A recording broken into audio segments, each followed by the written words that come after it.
إن ذكرت كلمة مقارنة ذكر اسماهما، إنهما أفضل من يلمس كرة القدم في وقتنا الحالي، ميسي ورونالدو.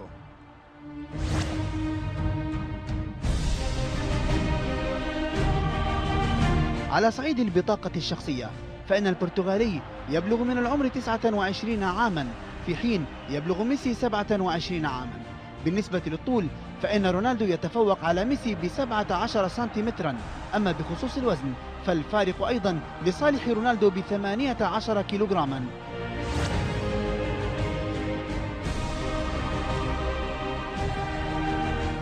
على صعيد المال فإن الراتب الأساسي لرونالدو يبلغ 28 مليون دولار، أما ميسي فيتقاضى راتبا أساسيا قدره 21 مليون دولار، في الوقت الذي وصلت فيه القيمة السوقية لرونالدو إلى 127 مليون دولار، ويجتازه ميسي ب 25 مليون دولار.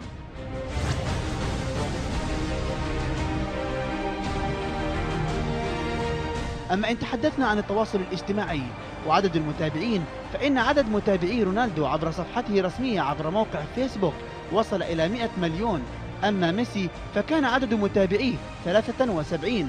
على تويتر يتابع حساب رونالدو 30 مليونا، أما ميسي فلا يوجد له حساب رسمي.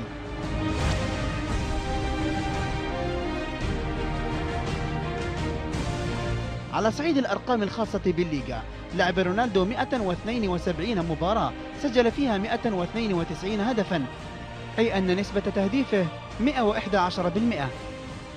ورونالدو يسجل هدفا كل 76 دقيقة، ووصل عدد تمريراته الحاسمة إلى 50 تمريرة، في حين بلغت نسبة تمريراته الناجحة 79%، وحصل على 3 بطاقات حمراء في مسيرته في الليغا.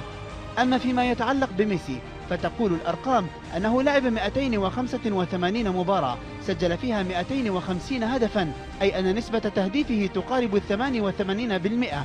وميسي يسجل هدفا كل 89 دقيقة، ووصل عدد تمريراته الحاسمة إلى 101 تمريرة، في حين بلغت نسبة تمريراته الناجحة 85%، ولم يتحصل على أي بطاقة حمراء طيلة مسيرته الرياضية في الليغا.